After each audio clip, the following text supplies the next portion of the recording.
If you carry a firearm and discharge your weapon in self-defense, you could face hundreds of thousands of dollars in legal fees and expenses. So carry the protection of CCW Safe, Self-Defense Legal Services membership. Upfront payment of all criminal and civil defense costs with no out-of-pocket for members.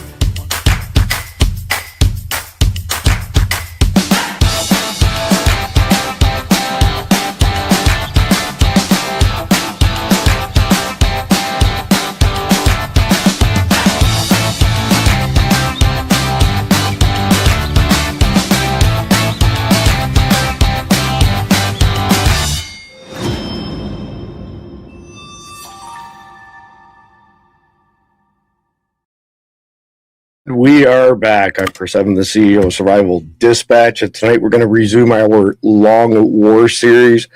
Tonight's episode is titled Foreign Powers, Stoking Division. However, before we get into that, I've got to make a couple quick announcements. Then I'm going to bring Danielle Chafin on, our special guest for tonight. So first and foremost, I want to clarify some stuff on Signal.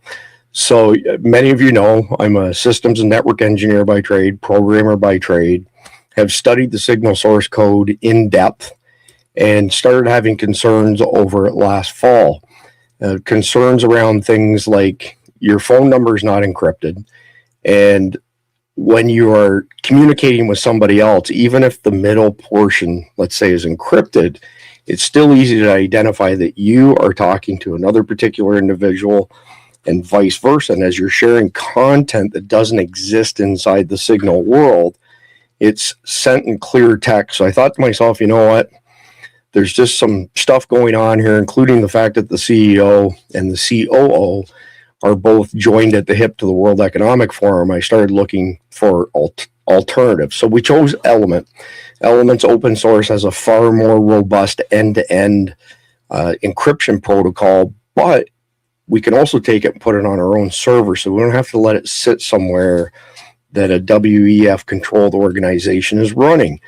So we did a whole bunch of testing during the month of December. We went live beginning of January. We've been telling our Guardian members since then, hey, we're going to move you all over to Element. 2 days ago, I had some conversations, and I will reveal names soon, but 3 people attached to either the CIA, the DIA, or both, who said that all of their stuff is being pulled off of Signal for the very reasons that I suspected, especially these metadata leaks and the phone numbers being the primary identifier on Signal. So I went back to our moderating team on our Guardian stuff and said, hey, we need to speed the process up here. I want to get people moved from Signal over to Element as fast as we can. Well, when we shared that with our community, some people didn't fully, I guess, pay attention and started saying, oh my God, Survival Dispatch News has been hacked. We have not been hacked. Our Signal channels have not been hacked. I'm a security specialist when it comes to this stuff. The platform Signal has inherent weaknesses. Those weaknesses are being used to build profiles on people by the Signal Foundation. Has nothing to do with our channels, has nothing to do with Survival Dispatch News. So the fact of the matter is our onboarding team are doing an amazing job. They've sent out emails to all y'all. Reply to the email. They'll get you hooked up. They'll get you on Element right away. We have twice as many channels. We have specialty channels. Heck, we even have a food channel, for crying out loud, which is taken off like unbelievable. So we were not hacked. And we are the only people I know of in the survival prepping space who've gone to these lengths proactively as opposed to reactively to get our community onto a server that I own. It's my server. It's open source software configured my way. The worst thing that could happen to us would be Big Brother says to the data center, cut the internet connection. All right, so I get 3 server images a day off premises.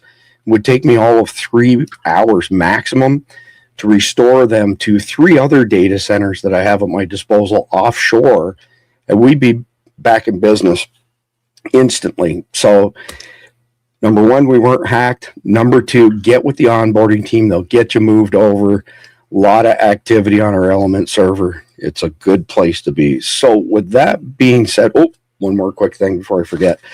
I spoke to our friends at Carnivalt earlier today, and they are literally on the final bits and pieces of the beef that they bought at the last price. Prices are going up this week, 100% for sure. No ifs, ands, or buts. Lock in your price at carnivalt.com. The code Eat Meat doesn't work on subscriptions. It only works on individual purchases. But if you lock in now, you'll keep the same pace or price, not pace, for the next 12 months. With that being said, let's bring Danielle on board here. Danielle, how are you? I think you're on mute, Danielle. I knew I was. I was trying to get to the mute button. Hi, I'm doing well. How are you? So we've got some swag coming out soon, and somebody came up with the idea that we should have a T-shirt that says "You're on mute, Jeff," because Jeff MD's on the panel 4 nights a week, and he's always on mute. So maybe we might have to come up with a second one. You're on mute, Danielle. That's hilarious. Anyway, with that being said, I don't want to do you any injustices, so go ahead and introduce yourself to the Survival Dispatch audience, please. Yeah, thank you. Hi, everyone. I am Danielle Chaffin. I'm third generation in the trucking industry. So all of my expertise is pretty much siloed in trucking. I do have a full-time job. I work during the day for a logistics technology company. And then in all of the free time that I have a company, Highway Veritas, and I investigate like shady trucking companies, shady freight brokerages. I help other companies uncover fraud within their network, and then I post consistently on X about the fraud in the trucking industry. What's the X handle again, Danielle?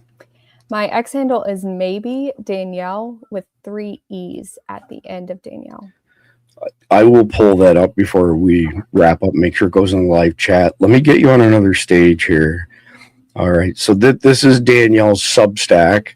And you can see at the top where it says maybe Danielle, but the organization you're on, highwayveritas.com, right? Yeah, and I really did that. It started because the X algorithm doesn't like anything with substack.com. Right. So I just pointed my Substack to this URL, and then it turned into a company also. Well done. I find myself with X that if I'm posting something else on X, I put it in the post. Otherwise, I put it in the first comment below. That's what I do. Yeah, or they hammer the crap out of you.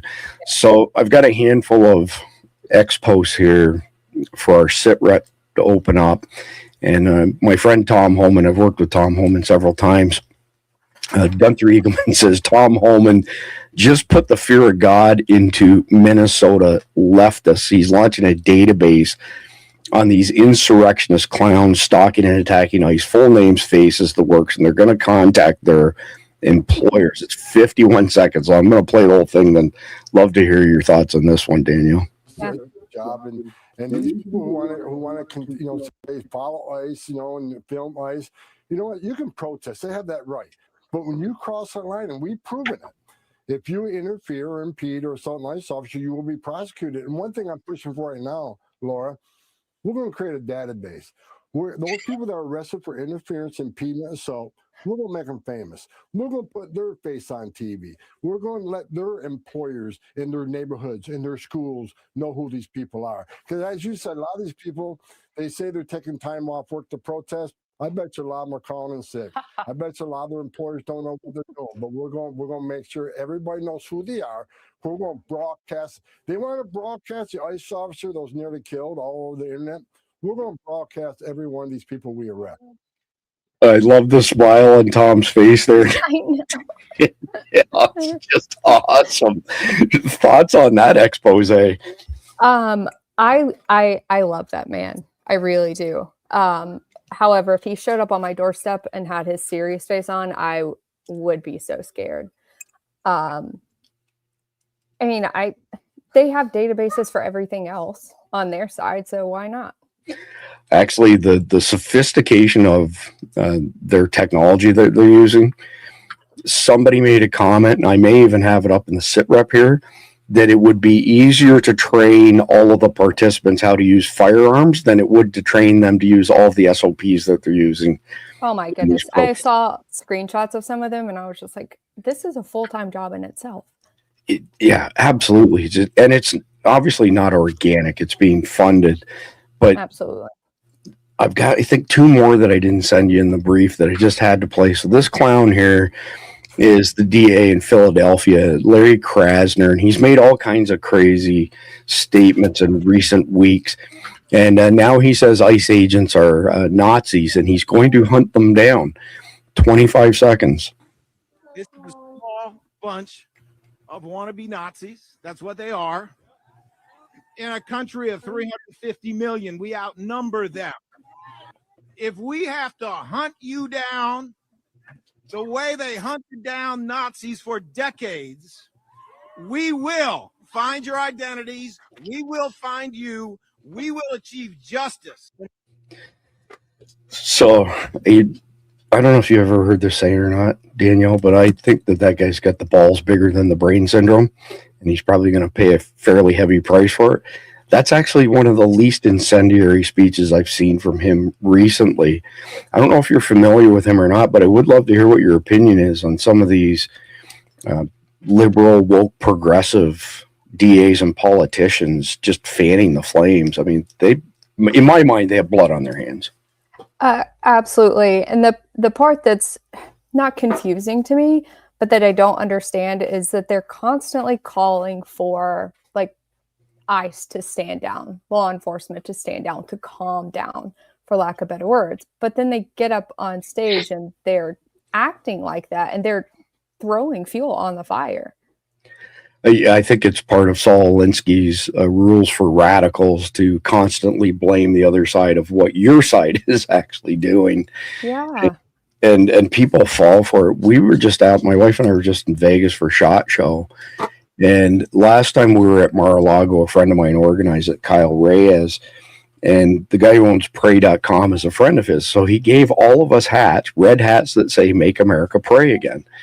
And I said to my wife, instead of wearing a cowboy hat for a change, I'm going to wear this hat and just see what happens. Well, all of the people that I walked by in the hotels the day before who were very friendly, "Hi, how are you doing?" etc. As soon as I put that red hat on, they didn't even read the fact that it said "Pray Again," not "Great Again." And you would have thought I was like an alien with 3 eyeballs growing out of my skull or something. It's the hate that they have fomented is unforgivable. There was a similar to that hat at one of the conferences last year that I didn't make it to for work. There were some that said "Make transportation great again." And one of my coworkers picked one up for me because I wanted it, and quit, son. I wanted it. And he said when he was walking through the airport with it strapped to his backpack, he was getting like the most hateful looks. I was like, you didn't even read what the hat says. Yeah, it's like a flame for moths, drawing them in. But moving on to the next one, I think this is the last one before we cover the stuff I sent you in the brief. So this guy is fixing to run for Ohio Attorney General. And he has a flannel on. Yeah. Reminds me of Tim Walz in his commercial. Oh my God, Tim Walz. Don't get me started on that. Well, now you open that can of worms. So I got to ask you a question. What do you think of him repeatedly saying that ICE are not law enforcement? It's just ignorant and stupid. Like, I don't know how many brain cells you don't have to be able to make that statement. So don't take this the wrong way, but there was a study done last year that this is just in America, 62% of white females between the ages of 20 and 50 admitted to taking SSRIs, which means that if 62% admitted it, it's probably 82%. And they all have the crazy eyes. I call it the 1,000 milligram stare because they've had at least 1,000 milligrams of SSRIs. So I'm glad to see that you're not part of the 82%, by the way. Well, I thought that the SSRIs, I also have a master's in social work, and I worked in the mental health field for. Oh, wow. Yeah. So like short stint of time, because I realized those problems that aren't fixable, and I just didn't want to do it. I had that, like, it was a personal theory conspiracy for a long time. And then I've seen a few posts about it, and I was like, maybe I'm not crazy about this, or I'm not too crazy for thinking this. Yeah, I got to ask you a question then. And you're just because you brought the subject up, have you noticed the amplification of the negative aspects of being mentally ill by taking SSRIs? Because in my purely unprofessional manner or status, I certainly have, where it seems like if somebody, pardon my French, is an asshole, it turns them into like a super asshole. Oh my goodness, yeah. Okay. Absolutely. And I've talked to like other men, and that somehow, in the way that they frame it, I forget what a couple of them have told me, but it's one of the first questions they ask, like when they go on dates with women, is somehow, or however they word it, are you taking SSRIs? Because it just blocks out all emotions on everything. And as a woman, I cannot imagine not being emotional. That's one of our like superpowers. It's okay to be emotional. Well, yeah, but I would suppose that some of them, the emotions just get the best of them. They go completely batshit insane. We've seen a lot of it lately with these liberals. That can be controlled. Interesting topic nonetheless, but let's go back to this guy here, the Attorney General, candidate for Attorney General in Ohio. He's going to kill President Trump. 42 seconds. Hi, this is Elliot Forehand, candidate for Ohio Attorney General. I want to tell you what I mean when I say that I am going to kill Donald Trump. I mean, I'm going to obtain a conviction rendered by a jury of his peers at a standard of proof beyond a reasonable doubt, based on evidence presented at a trial conducted in accordance with the requirements of due process, resulting in a sentence duly executed of capital punishment. That is what I mean when I say that I'm going to kill Donald Trump. So, Daniel, I mean, it seems to me he's just couching his words. Yeah. And there's a saying, I forget exactly how it goes, or a quote, that what leaders do, the followers will do in tenfold. And whoever likes this guy, all that they hear coming out of that man's mouth is, I'm going to kill Donald Trump. Man, that's an interesting saying. I haven't heard it put that way before. I'll have to remember that. So now we're going to go into, I got a few queued up with the 1,000 milligram stare. Here's the first one. And if you're, I saw this one last night. Yeah, if your 4-year-old's close by there. I have my headphones in. It's okay. Okay, I was going to say there's a little bit of cussing in, I think, several of these posts, but from Tony Saruga, meet Melinda Rose Cook, CRNA, a nurse anesthetist working at VCU Health and Duke Health. She posts a series of videos encouraging people to inject ICE agents with some sort of stuff that has too many syllables for me, which is a temporary paralysis drug, and spray poison on them. Like we called it booty juice in mental health, because you would like shoot it in the hip and it would just like calm the person down and basically paralyze them. Yeah, booty juice. Okay. So she also encourages women to go on dates with agents and to drug their food. And I saw this yesterday as well when we were traveling home. What I haven't seen yet is any cops show up at her door, but 1 minute and 9 seconds. Buckle up for this one. Okay, for today's resistance tip, I vote, anybody got any poison ivy, poison oak in their yard? Get some of that up with gloves, obviously. Get it in some water. I got to back this up just a little bit because we got to do our first audience poll. All right. So first audience poll, is this the 1,000 milligram stare, 5,000 milligram stare, or 10,000 milligram stare? Put 1,000 if you think it's 1,000, 5,000 if you think it's 5,000, 10,000 if you think it's 10,000. If you think it's over 10,000, just say 10,000 plus. I mean, they all have this look, Daniel. Every last one of them. I know. It's demonic. Like a gallon of water. Get the poison ivy oak water, and I'm going to put it into a water gun. Aim for faces, hands. All right, the single ladies where these ICE guys are going have a chance to do something, not without risk, but could help the cause for sure. Get on Tinder, get on Hinge, find these guys. They're around. they're an ICE agent, bring some X-Lax and put it in their drinks. Get them sick. Nobody's going to die. Just enough to incapacitate them, get them off the street for the next day. Highly easily deniable. You could get sick too. Well, alrighty then. So that multi-syllable word of stuff, what did you call again? The butt drug? Booty juice. Booty. What the kids called it. Okay. So apparently it's deadly. It essentially is like a tranquilizer that just shuts your body down from functioning. So it's not something that's used as an anesthesia. It's used as an anesthesia with something to breathe for you and keep you alive, so on and so forth. But your opinion, since you have some experience in the mental health industry, of that, the last candidate, I'm going to have you choose. I think I got 2 or 3 of them. You get to choose the champion of the night, like the crazy lady of the night thing. Thoughts on her mental state in general? I think she needs like friends or something. Jesus, really, she needs Jesus. I just, it's very hard for me to even understand or try to understand what goes through a person's mind like that. And then she says, get on like Tinder or Hinge. And the women that I've seen at these protests, I'm not sure like what conservative men would like swipe right on those women. I could be wrong.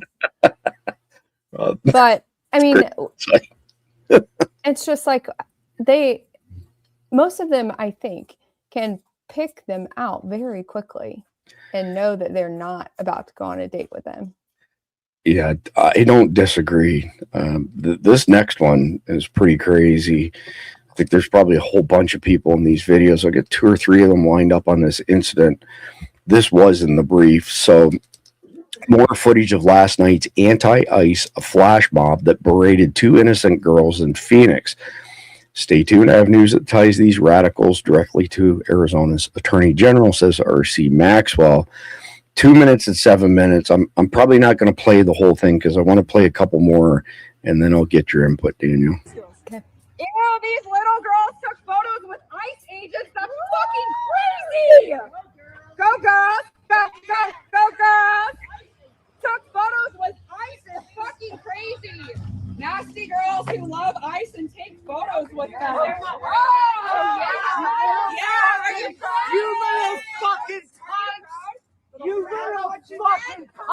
So this guy here is the guy who's yelling the C word at them, and I've got more on him in just a second.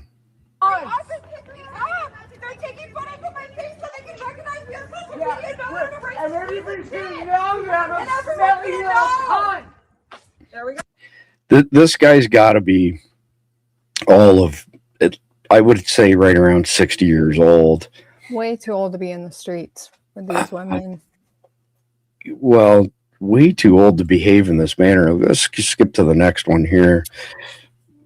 So he is a real estate agent. Why would a treasurer for the Democrats in Arizona be calling young women the C word? He is also a real estate agent with HomeSmart International. His name is Mark Holdenack. And there's a little bit more. I actually think it's the same video. If it is, I won't play the whole thing. Nasty girls who love ICE and take photos with. Yeah, it's the same one of him basically yelling and screaming at them. And then I've got one more here. So breaking the man who incited a mob. So he wasn't just hurling insults at them. He actually incited the mob to surround these teenage girls for taking a photo with ICE while threatening them and attempting to dox them. Has been identified. Again, Mark Holdenack, Democrat committee treasurer for Arizona, District 12. And Right Angle News Network says, give his boss a call. And looking at that picture there, like I say, he's got to be 60 years old and way beyond, I would say, the age to behave the way he behaved. I mean, what do you think possesses people at that stage of their life, Danielle, to behave in such an egregious manner? I can't imagine. No, I mean, I truly think it's demonic influence. Absolutely. I mean, people are a product of what they read, what they watch, and who they hang out with.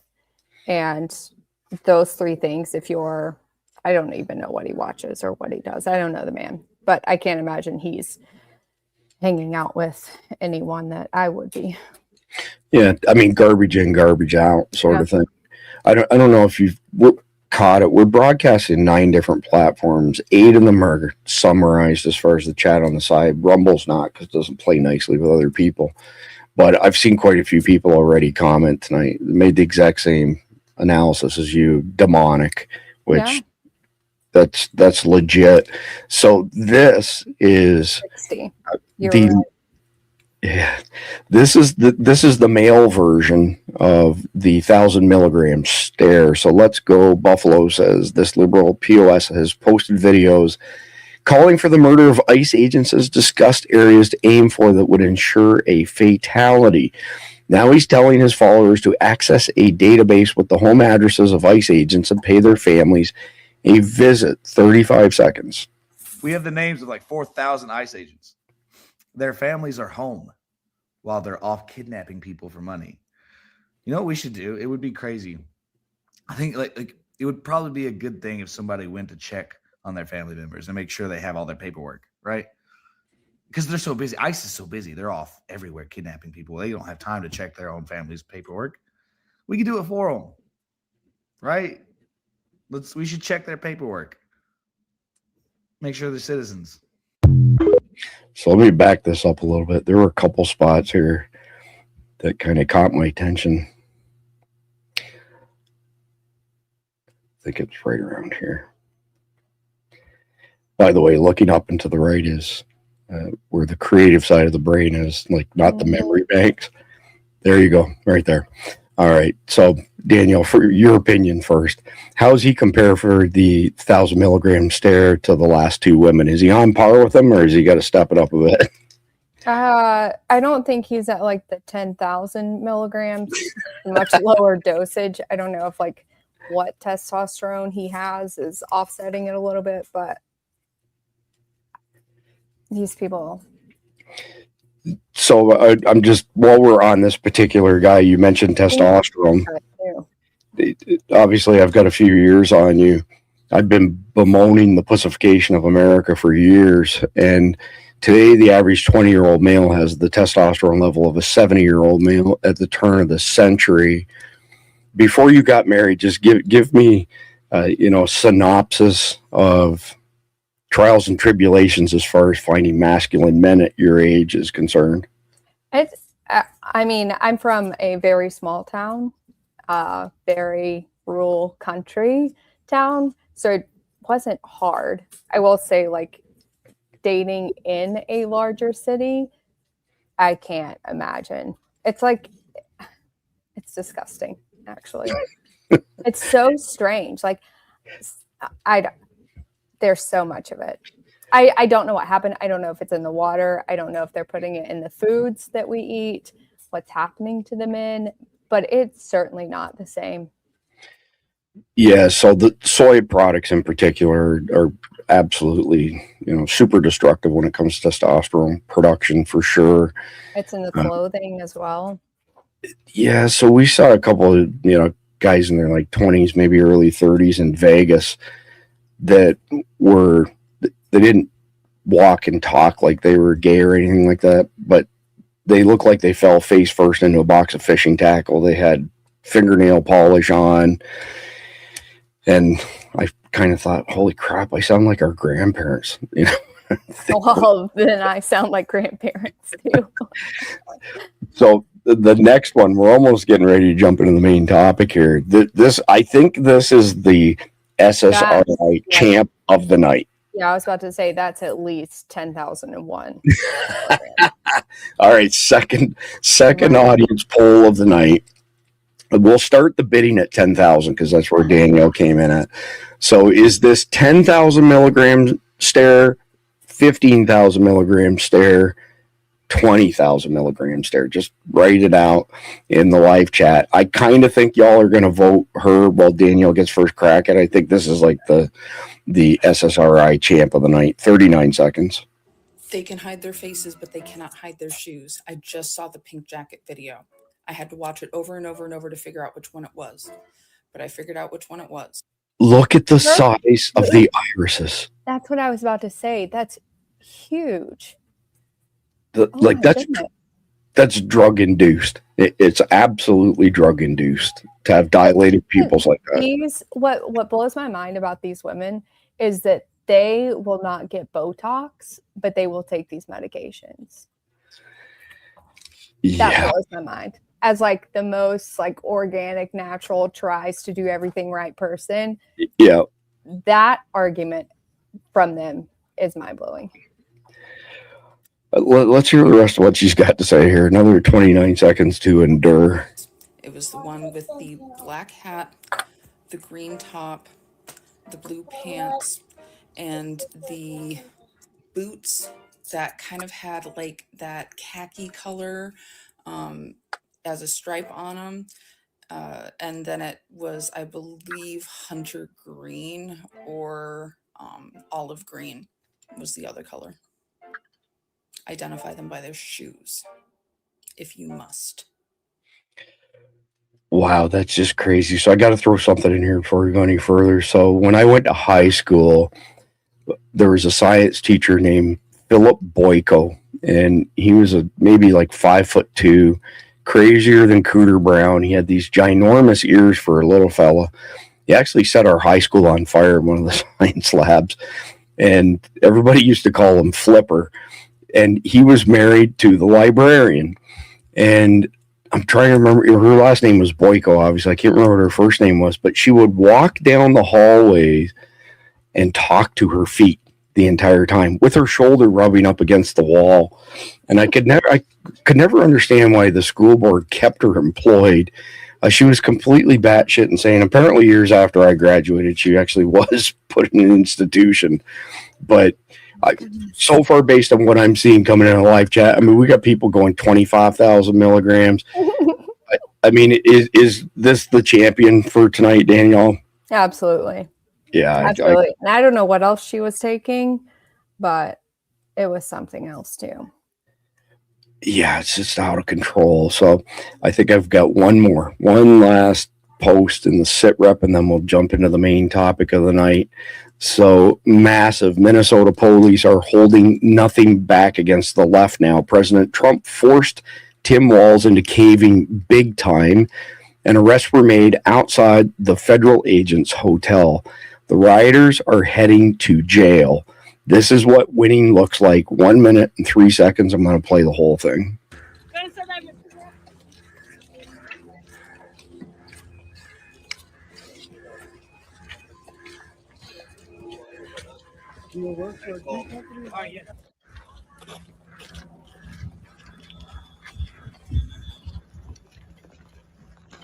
So for anybody who's looking at this, these are Minnesota police. These are not federal agents, and they're finally taking action.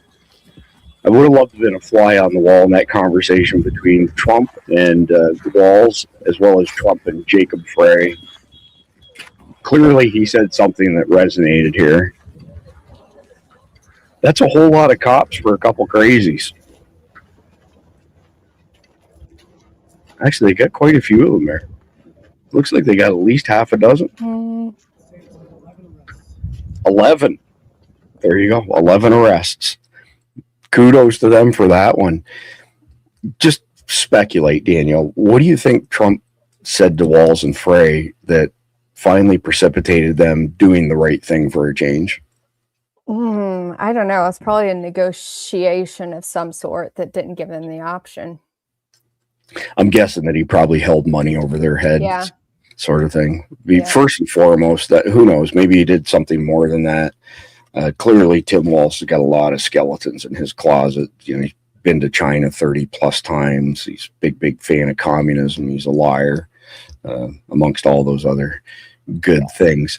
So with that being said, Daniel, I don't know if you've followed our podcast or not, but Khalid Muhammad and I wrote a 144 episode series called The Long War, and it's all predicated on multiple different scenarios post 9/11 2.0. And Khalid has hundreds of boots on the ground in the Middle East. That's where he is. He grew up in Michigan, but he's in Pakistan right now. And he has his guys are in Afghanistan and have infiltrated over 80 of 120 known terrorist camps. So when Khalid comes to the table with intelligence, it's firsthand intel. It's not something that's, passed through a whole bunch of people and been manipulated and exaggerated upon. So normally I do this by myself, but I'm going to keep you on the screen because if you have any questions, just stop me. And I'm asking you to do that for a very specific reason, because I have spoke at length on this topic for many months. So I might automatically assume people understand how all the bits and pieces fit together, and that may not be fair on my part. So if there's stop me if there's something that tweaks you. So this is the background to tonight's episode. And normally what happens, Daniel, and you probably know this, when you do a video series, people who didn't see the last video don't watch the next one because they feel like they lost context, right? Yep. So all 144 episodes stand on their own. They're all predicated on the same thing, post 9/11 2.0. So what the intelligence shows is that everybody has come under the banner of the Islamic Army now. All the bad guys, Taliban, TTP, Al-Qaeda, ISIS, and the list goes on. And the intelligence shows that they're going to attack 10 to 15 American Tier 2 cities simultaneously. So Tier 2 would be 100,000 to 500,000 people, which is a lot of cities. But there's another piece of the criteria, what is that each of them will have one level 1 trauma center, and I'll speak to that more as I go through this. So southern border open for 4 years. Prior to that, we already knew that we had all kinds of sleeper cells here. As far back as the early 1990s, we were tracking around 300 Hezbollah cells in America alone, not individuals, actual cells. So this has been going on for quite some time, but the open border just blew things up and flooded our country with even more of them, okay? They came across the border, they called a number, somebody picked them up. They've been hiding out there ever since then, and they're just waiting until they get the call. So in Mumbai in 2008, it's not the first, but it's a really great example of a really bad thing called a CCTA, Complex Coordinated Terrorist Attack. And essentially, these 10 guys came ashore, on a Zodiac, split up into 5 two-man groups. The first 2 went to a train station that was nearby, and they slaughtered 50 people inside of 2 minutes. They were being controlled by 2 command and control centers, one in Pakistan, one in Afghanistan, where these guys were watching live news and social media. And they were saying, okay, stop here, go there, hit this target, don't hit that target. They all end up converging on the Taj Hotel, and they hit a bunch of soft targets before then, killed all kinds of people. But it was that command and control amplified the results, essentially, right? And it took commandos to unsiege the hotel and to land on the roof and kick in 300 doors to clear every single room before they ended it. Hundreds of people were killed. So that's like the model that the Islamic Army wants to hit us with. So they want to hit us with 10 to 15 cities, but each city 10 to 15 sleeper cells. And each sleeper cell, 4 to 12 jihadis. You're looking at 2,000 to 3,000 highly trained soldiers, essentially, not the goat herders that we fought 20 years ago, sort of thing. So their plan is to hit soft targets like schools, for example. And I've got some very specific questions for you, by the way, because of you being in the logistics industry. So imagine a van pulls into your children's school and it's got HVAC lettering on it. The guys get out, they're wearing uniforms, say they're HVAC technicians.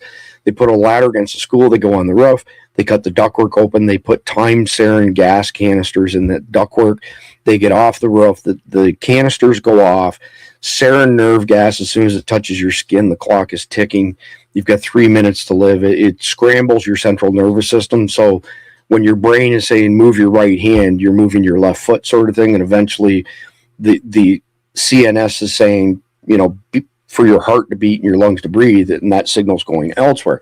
Okay, so now what they'll do, though, is they'll just sit and lie in wait for the first responders to show up. When the first responders show up, there's more jihadis in the van that'll be in hiding, and they'll blow the van up with a VBID, vehicle-borne ID, to kill as many first responders as they can. So again, imagine 10 to 15 cities with this happening to 10 to 15 schools in every city at relatively the same point in time, quickly overwhelm the system, right? So from there, their command and control guys in Iran and Afghanistan are telling them, go here, go there, just like they did in Mumbai, but on a far greater scale. They will eventually converge on the level 1 trauma center. And as you probably know, take Nashville, for example, because Nashville is a tier 2 city. One level 1 trauma center. So if that trauma center is incapacitated for whatever reason, it's a pretty good hike to get to Memphis, Chattanooga, or Knoxville to get to another level 1, right? So what that means is the people who are who are grievously injured that could potentially be saved at a level 1 trauma center, there's not enough time to get them somewhere to save them. So now you're triaging who's going to survive, who's not going to survive. The plan is that they will use the hospitals to broadcast horrific videos of torturing, maiming, killing Americans, and unsieging a building that has 3,000 to 5,000 people in it. We could send in the Marines, guns blazing, and kill everything that moves, but that's not acceptable to the American public, or any of us for that matter. So you've got Delta Team is trained to save people and kill the bad guys. You've got the hostage rescue teams from the FBI are trained for that, but there's only 4 teams, 140 total assets. Maybe LAPD SWAT team could do it as the best in the nation. But that then means that the hospitals will have to be triaged, because we can't save them all at the same time, which prolongs all of this going on. And then add another element to it. Imagine that you have planes hijacked that are being detonated at low altitude. So you have body parts and plane parts and luggage flying all over the place. I'm going to go straight into a question before we hit the first segment on this. So you're a mother, you've got young children, you work in the logistics industry. Number one, if your kids were in school, are you sending them back to school the next day or a week later? Absolutely not. Okay, let's assume that you didn't work in the tech industry and that you had to physically be at a trucking company. Yeah. Would you be leaving your kids with a babysitter at home while you go work at, the office? Absolutely. I would have to. What if the threat was so great for people that they thought that they can't abandon their family, in other words, because the attacks are ongoing? I would probably lose my job. I wouldn't go. Right. So, which would happen to a lot of people. So that leads me to my next question. What happens if a bunch of people in logistics, for whatever reason, whether they have kids in school, whether they're just frozen in fear, don't go to work? What happens to supply chains across the board? Oh, they shut down. How fast? How much of the logistics industry do you have to incapacitate to have truly catastrophic effects on Americans? Very small amount.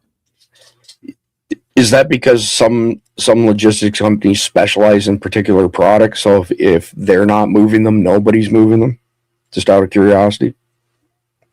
I mean, the logistics piece is very complex, and we have a lot of different groups involved, foreign groups involved. I would be more concerned about them hitting the software that we use. Okay. Especially like software at the ports, for example. If they were to take that out, we would be done. Nothing would move. So no pen and paper backup, essentially. Yeah. Yeah. I mean, that would be. We saw a little bit of it during COVID just because of the backup. But if they took out the software, so I'm horrific. I'm going to assume that you're speaking towards 3PL, 4PL, 5PL software, like third-party logistics, where you guys have access in the logistics side of the equation. The distribution center has access to their piece, and the endpoint customer has access to their piece. Because I've spoken to this a number of times in our podcast, is there anybody not using those systems today, or is everything intertwined? Absolutely not. I mean, you have some like small mom and pop trucking companies. Okay. Generally, those are going to be like the good American-owned companies that they are not using software to really run their operations. But almost everyone, I would say 99% of the industry is using something. That doesn't surprise me. That's very interesting.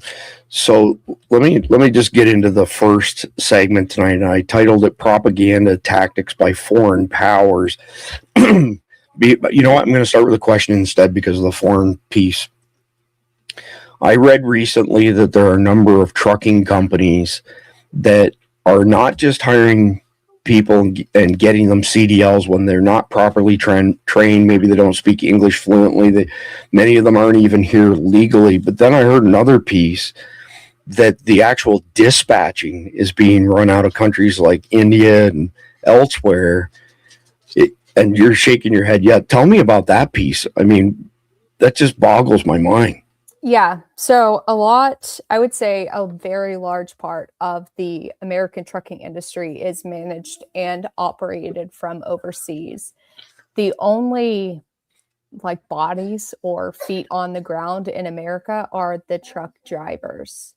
And so the guys are in the truck, of course, they're working, but all of the operations, the dispatch services, the electronic logging devices that they use inside the truck to count their hours that they're working, and all of the information going through that, like what's in the truck, how fast the truck's going, the route. If they have a camera, like forward facing or inward facing, that can all be routed through the ELD, and that's going straight overseas to wherever they're located in their dispatch service. And we have a lot of companies. So that's one piece of it. Then we have another set of companies that have outsourced that dispatching piece or that tracking piece. Maybe it's overnight dispatch, also overseas. When did that start, and how long did that take to happen? And was it all predicated on lower prices, essentially? I mean, the like tip of the iceberg explanation, it would be the lower prices, of course. Everyone loves cheap rates. And so 2018 is really when the trucking industry started the surge of foreign truck drivers. And then 2020 is when it took off.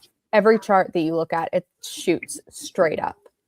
Number of trucking companies, number of truck drivers, foreign-owned trucking companies. And then you get one in, you get more and more and more. And then they only hire within their groups. But a lot of those are owned. It has U.S. ownership, quote unquote, but it's really operated, managed, and the money comes from overseas to get started. So you said basically all of the office staff piece is out of the country, yes, which is pretty scary. What do you reckon the percentage of drivers is that are not American citizens, whether they're here legally or not? I would say that we're probably at 40% right now that are active and on the road. 40%. So if we took 40% of the trucks off the road, that seems to me that would be an economic catastrophe. I think that it would be, I don't know that I would call it a catastrophe. I think that it would create a little bit of chaos for a month, but then it would be fine. We have enough truck drivers in America to fill that gap. So they've been essentially unhired because they can hire these other guys for less money. Okay. This starting in 2018 to 2020 and forward, it's the great replacement of the American truck driver. Any theories on why Americans haven't been hearing this until this year? Well, 2025, I should say. I think, yeah, and not so much a theory, but the truck drivers, American trucking companies, the truck drivers have been screaming about this for years, but their voices were siloed in their group as if trucking doesn't impact everyone, and it does impact everyone. It's truly a nonpartisan issue. Trucking impacts everyone, from public safety, the drivers being out on the roads, to economic and just being able to get what we buy at the store. Everything touches a truck. So it doesn't matter how you vote. Again, nonpartisan, does not matter. But because their voices were siloed to the trucking industry and no one pays attention to the trucking industry, no one heard about it. And then also there's the piece of everyone listens or can understand numbers. Not everyone listens to a complaining truck driver. And so when I started all of this, that's what I noticed. No one was listening to them because they weren't supporting their argument with data, and they weren't proving what they were saying to be true. And so that's where I wanted to fill the gap when I started exposing the mess that we have. I'm just curious, has the rail industry picked up or gone down relative to a percentage of market share versus truckers by chance, or the other way around? It seems to me a lot of stuff's going by rail these days that didn't in the past. Yeah, I don't know. I guess my hands-on real life experience in rail is not as much as I have on the trucking side. I know it is cheaper to move freight by rail. A lot of times you can't because it is slower. Mm-hmm. So I don't know the exact specifics there. I think rail is phenomenal because it is easier in theory, and then it is cheaper to run it on rail. But I wouldn't say that it's taking anything away from over the road. And no, I appreciate that. So let's get into the first segment. And I title it Propaganda Tactics by Foreign Powers. So foreign powers like China, Russia, Iran, sophisticated jihadi groups, basically pumping out all these false stories and twisted messages through social media, fake news outlets, to make Americans, distrust each other and distrust the government. I would venture to say that most Americans, regardless of where they fall, don't particularly trust their government. And this constant stream of lies specifically targets hot button issues, whether it be politics, race, religion, immigration, all these things. And it takes these arguments, blows them up into major fights, and distracts everyone from the really bad stuff that's going on. I don't know if you caught this or not, but the Biden admin, put a law in the books that all vehicles in the United States in 2026 had to have a remote kill switch, new vehicles. And it's now been passed. So I don't know if you're familiar with social credit scores like they use in China, but if you, let's say, you voted for the wrong person, you jaywalked, or any type of infraction, and your social credit score drops, well, then your liberties go with it. Oh, sorry, Danielle, you cussed at your TV when whatever was playing, therefore you can't have any internet this month, or we're going to shut your car off for the month, or you can't leave the city for this month, those sort of things. It's just another power grab as far as I'm concerned. But back to the foreign countries stoking this, it's a fifth generation asymmetrical warfare, divide and conquer. It's not a hard concept to grasp, but essentially they're weakening our country from the inside, and they set up a storm for bigger problems like 9/11 2.0 would be a great example, or we get drawn into a war with a superpower, Russia, China, whatever the case may be. I'm curious to hear, because again, we've got a generation gap between you and me. What are your thoughts on these bad actors, these foreign players leveraging social media? So, for example, I've never done TikTok. I'm a tech guy, but I've never done TikTok. I was on Instagram years ago for a short period of time, so I'm not really hip to all that stuff. My tech stuff's all under the hood. I'm more of a programmer type guy. What do you see on social media in your age group as far as stuff that you can spot and easily identify and say, this is manipulation? I think it takes to be able to spot it and know that it is manipulation. I think takes a certain level of intelligence and also discernment. And I don't think that type of discernment comes without being a Christian, honestly. I think that it is a God-given gift that we are able to discern right from wrong, good from evil very quickly. And so when I see things that are, it doesn't even come up in my algorithm, to be honest, but when I see things that are like, this is just stupid, that's all I think is this is just stupid. And usually I don't get past the this is just stupid. Wow, I wonder how many people could be looking at this. So I haven't really thought about it that much, but what we're taking in is forming our quote unquote worldview, how we think about everything else.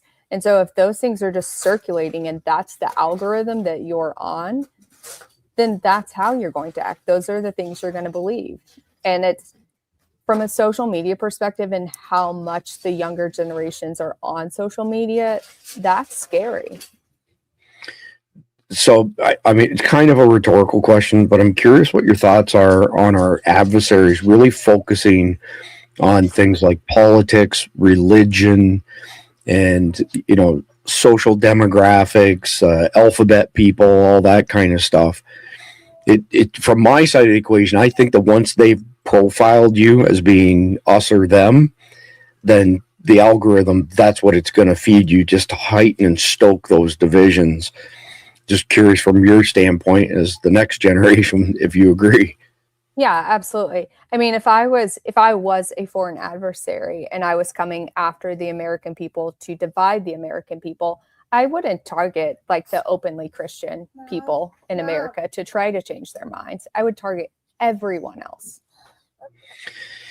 Yeah, and I think, I mean, we're seeing that en masse right now with this immigration debate as well. I mean, especially, well, give me your thoughts on the church in Minnesota where, you know, BLM and Antifa, you know, crazies stormed the church. That was pretty disgusting. I believe we're going to see a lot more of that happen across the country.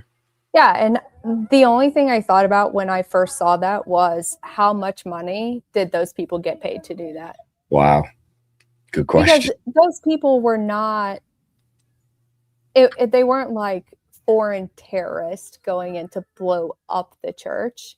They just wanted to create a scene, a ridiculous, disturbing, evil scene.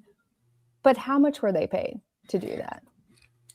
That's a great question. I always say follow the money, and there's a good chance it'll reveal, you know, who's pulling the strings. So in the early 1980s, Danielle, we had over 500 independently owned news organizations in America. And you now have a handful of companies control all of it. So whether it's BlackRock, Vanguard, whoever the case may be. And have you seen the videos where it looks like the Hollywood squares? Like you've got 20 people on screen from different broadcasts and they're all repeating the same thing verbatim.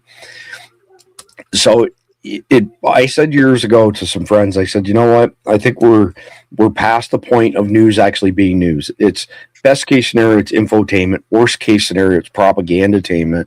Mm-hmm. It's all propaganda. When we were just in Vegas, Cindy put something up on the TV and I said to her, well, it's no wonder people, you know, have all these crazy thoughts. Listen to this crap.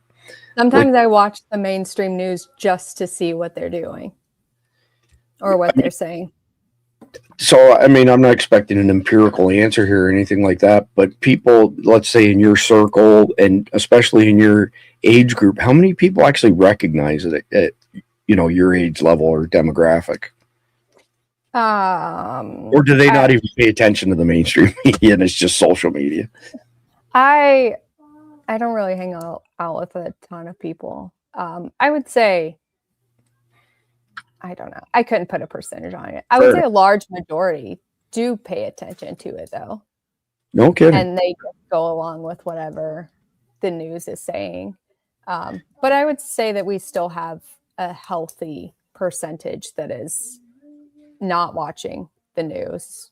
I don't even know if they listen to anything besides just my age group is very self-centered, Okay. very selfish. So, like, I don't know, sitting around watching movies, I don't know that they do it a lot. Well, interesting comment, for sure. But let's go back. You said you felt like it's a God-given, ability to, have a bullshit meter and spot this stuff. We'll wrap up this first segment on this question. Is there anything you can think of that could be suggested to people in general, not just your demographic, of, hey, if it walks like a duck, it quacks like a duck, it's a duck? Is there anything you think that would actually have any effect on people's perception of this doesn't really pass the smell test? Or are we beyond that now and people are just going to believe they're going to eat the pablum that they're fed, so to speak? Well, I'm very much a pessimist by nature because I'm just skeptical about everything. I grew up in the era of, I was in middle school and on, what was the old 4chan? 4chan. Okay, yeah. I found 4chan in middle school, which set my entire purview for the rest of my life of being skeptical about absolutely everything. So I can also be a little optimistic. So I don't want to say that there's no hope for those in my generation or to not be able to tell them anything. But because we have access to all of the information basically in the world at our fingertips, if they would just hear something and do a quick Google search, they could figure out if it was true or not pretty quickly. But yeah. A lot of people don't. A lot of people don't even read past the headline. True story. I've posted things on X and it's the first initial statement and then there's 3 paragraphs below it because I really need to get the information out. And all the person reads as a first statement and starts arguing. I'm like, you obviously did not read all of it. I'm impressed. Well said, because the Democrats in particular, the rhinos, the Republicans are just the opposite side of the coin. Same coin, 2 different sides. They're all crooked. But I've said, for quite some time is that they will go after a headline once, and they don't care if there's a retraction 2 days later, because the sheeple will memorize and regurgitate that one headline like it's gospel. Yep. And they just won't let it go, and it's disturbing to say the least. Absolutely. But all right, so with that said, let's pivot into segment number 2. It's titled Covert Funding to Radical Groups. So essentially we have these adversaries around the world that are sneaking money to extreme groups, all kinds of hidden channels like fake charities and NGOs in particular, as we've seen. And a lot of the money is actually kept in offshore accounts. I mean, look at what's the young lad's name who tried to kill Trump on July 13th in Butler, PA? The name's escaping me. Right? Dylan. Was that it? Dylan? It doesn't matter. He had multiple offshore bank accounts. How many people do you know who are 20, 21 years old have offshore bank accounts, right? I don't know. And I don't know. I'm sure that some people I know have them. I just don't know about it. But well, I mean, just as an example of money being kept offshore, and this money, we're seeing it right now. We're seeing all of these, paid protesters. They've got their fancy printed signs. They've got fancy, expensive gas masks and all kinds of other stuff. And they're clearly highly, organized and really good at spreading chaos, and especially popping up out of nowhere across the country. And that in turn is tying up law enforcement resources, and that in turn causes more division in the communities. And I would say, over time, this build up, because it seems to me what we're looking at now versus 2020 is a lot more sophisticated, a lot more head count, a lot more people getting involved that have drank the Kool-Aid, for lack of a better term. And it's all funded by foreign powers. There's a guy in Singapore, a billionaire, spending tons of money on this, in addition to George Soros, WEF, and all the other global powers. Even the radical jihadi groups are funding stuff. I mean, they're joined at the hip to many of these, NGOs and, essentially front organizations. Mm-hmm. So when all this happens, we've got all this division, we've got foreign money, we've got all this infighting that's being provoked by the money and others.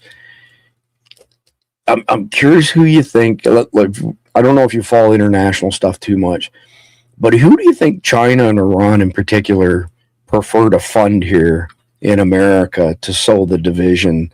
Is it BLM? Is it Antifa?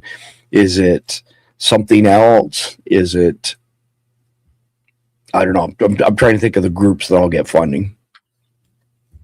I think Antifa is very aggressive and violent, and they don't care to die for their cause.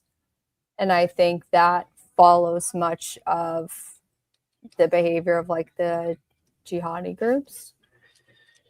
Yeah, I don't disagree with that. I kind of see them as useful idiots. I think the jihadis as useful idiots.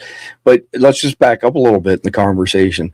It also seems to me when I watch the people who proudly proclaim that they're Antifa, they have the same mannerisms as the SSRI crowd that we discussed. Many of them are one and the same. I'm just curious your thoughts on that, because you do have some mental health experience. Have you seen any of these people from Antifa that you looked at and thought, well, that's a reasonable argument, or that person seems well grounded? No, not one time. Which makes me think, I wonder where the like major brand of SSRIs, where those are made. You know what? That's a great question. Hey, so somebody in the audience, do me a favor and look up who's the biggest manufacturer of SSRIs, whether it be the brand name, the country, or whatever, and throw it in the live chat for us. I'm really interested, actually. Because it just dawned on me as you were saying that, Danielle, that I haven't heard anybody say SSRIs weaponized against us, but that's exactly what it is. Oh, I think they are 100%. Very, very interesting. So like I said, I'm interested in somebody in the audience. If you do me a favor, India.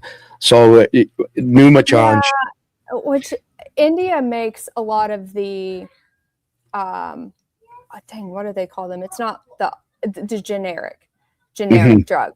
India makes a lot of those. I'm not necessarily as worried about those as the expensive ones. So Numachan in the chat, I know her personally. She's a biologist. Like, she's like uber smart, and she was just like that. India, and I see other people chiming in China as well. In India, they're not our friend. They will smile to your face while they stab you in the back. So that's an interesting connection. I'm going to dive a little bit deeper. And then Doherty says Pfizer and Eli Lilly. I'm curious, and I don't disagree, Doherty. I'm just wondering where that leads going backwards. It sounds like a good rabbit hole to go down at some particular point in time.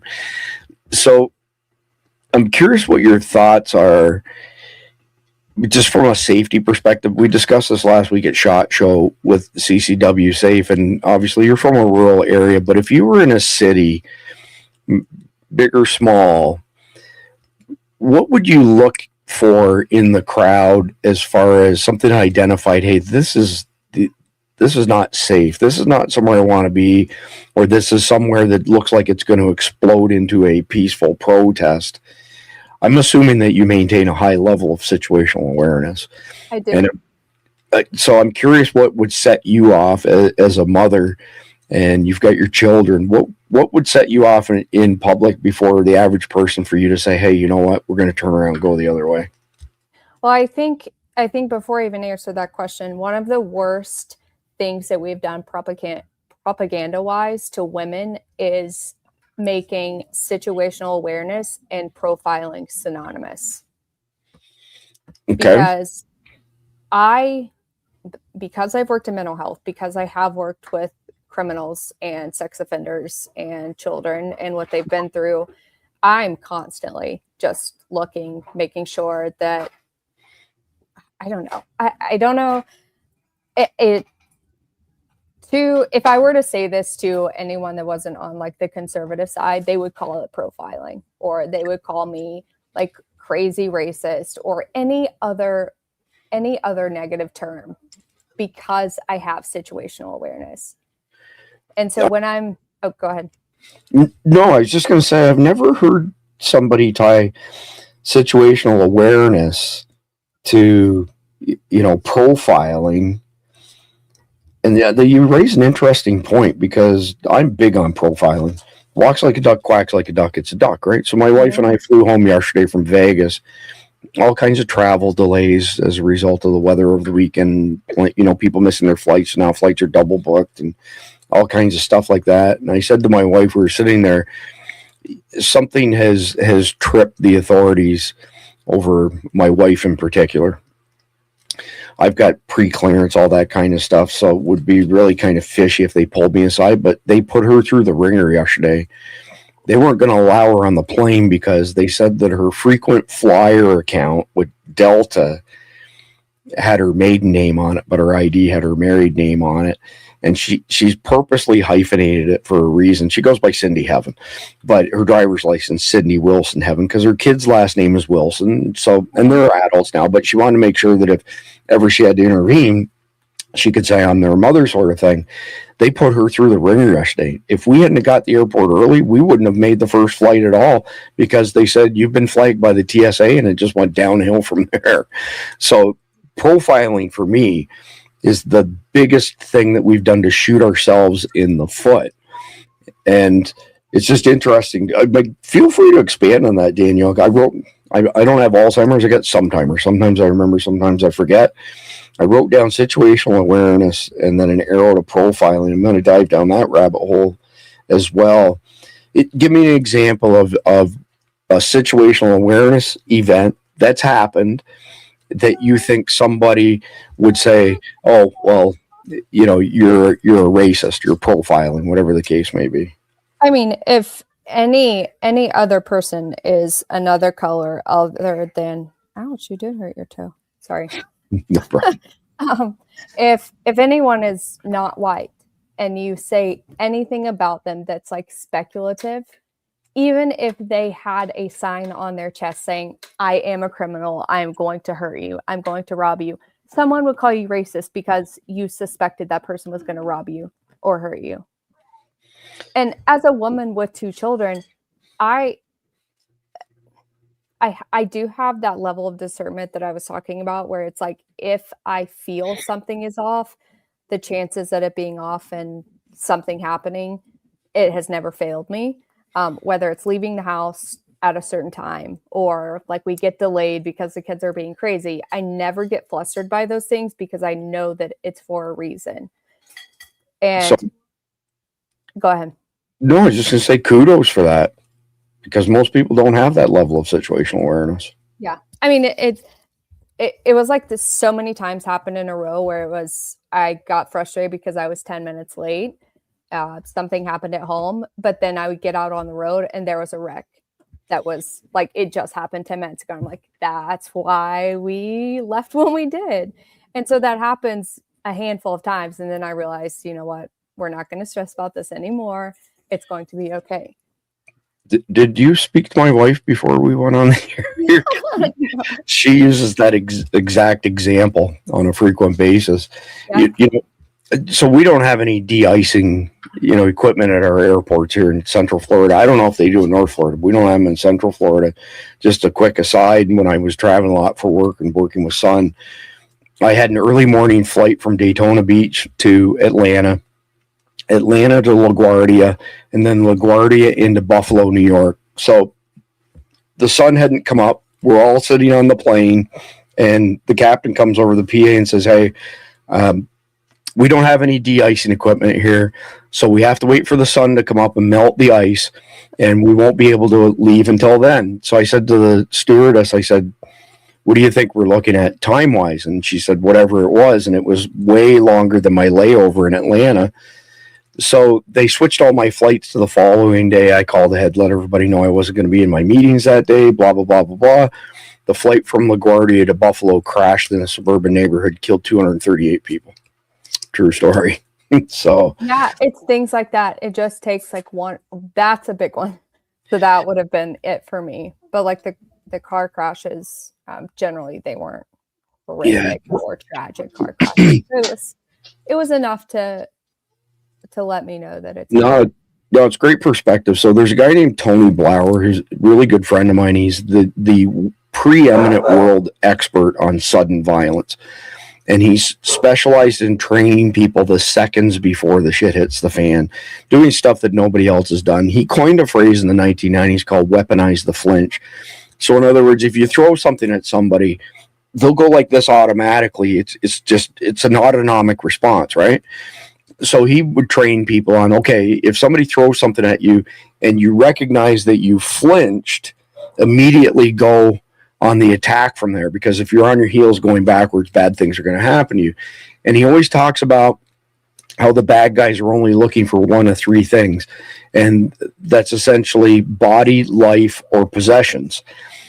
And he's really fond of saying that 100% of the people who survived an encounter that could have been deadly all said the same thing. Something didn't feel right, but they ignored it. And then the bad thing unfolded, sort of thing. So interesting comments on your part. I'm impressed. Definitely. There's not many people in your age category that kind of fall in that bucket. So let's go into segment number 3. I titled it Covert Actions and Hybrid Warfare. So we've got these adversary nations. We've got jihadis, all of them running these undercover operations. And I would say one of them is making radical groups appear to be significantly larger than they actually are, and essentially stirring up mobs, whether it be online or offline, to pick fights with people. I think you mentioned, for attention, basically, the church-related stuff.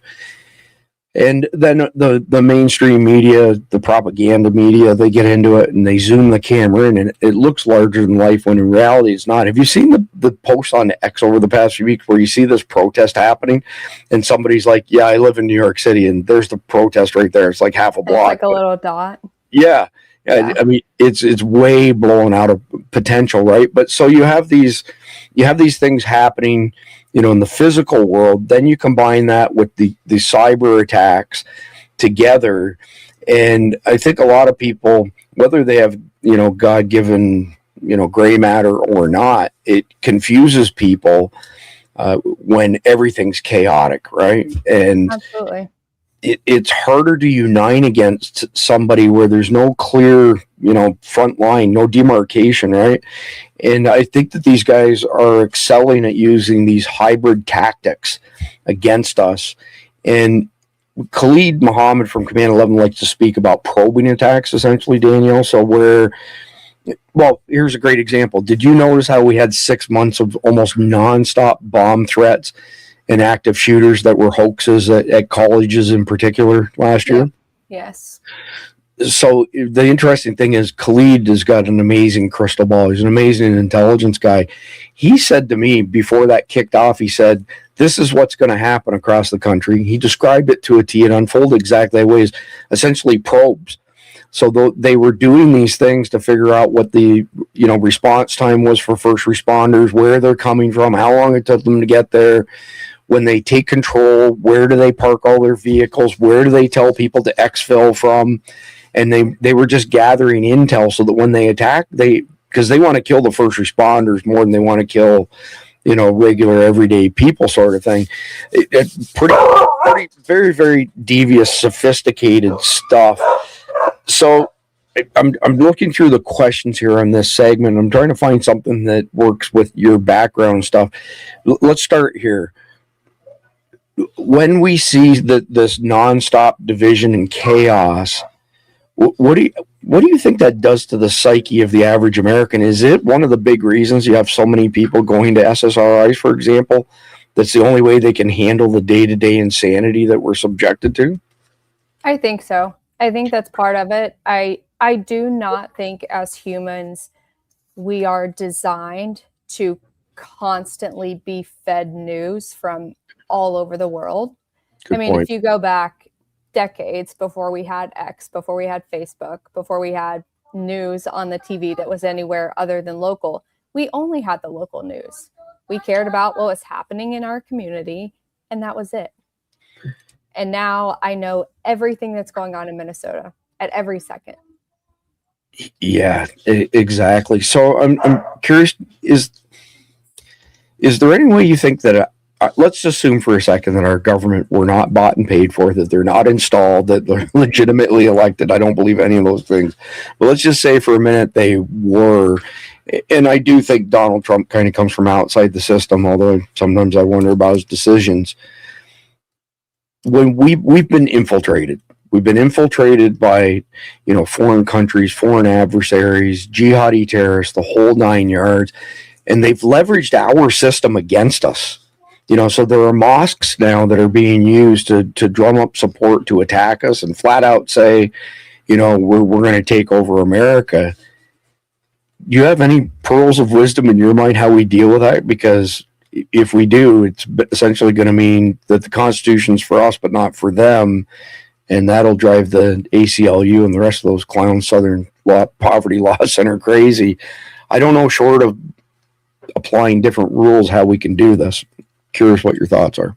I don't necessarily have an answer. I know you mentioned mosque, which was interesting for me because there is a huge mosque being built in Ohio, Mainville, Ohio.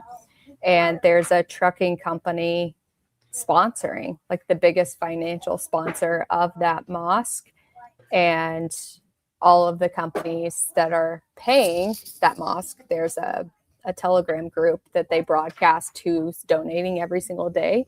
And it's a bunch of trucking companies that are not American trucking companies. Okay, that's Let me just clarify, not a single American trucking company in it, but they are every day feeding into this mosque in Ohio.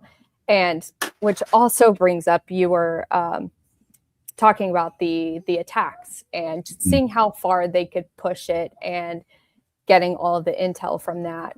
When I think about that as it relates to the trucking company, because they're getting all of our route, all of our infrastructure, information, and data, all they have to do is block one of the major highways, whether they wreck, whether they jackknife and cut off all lanes.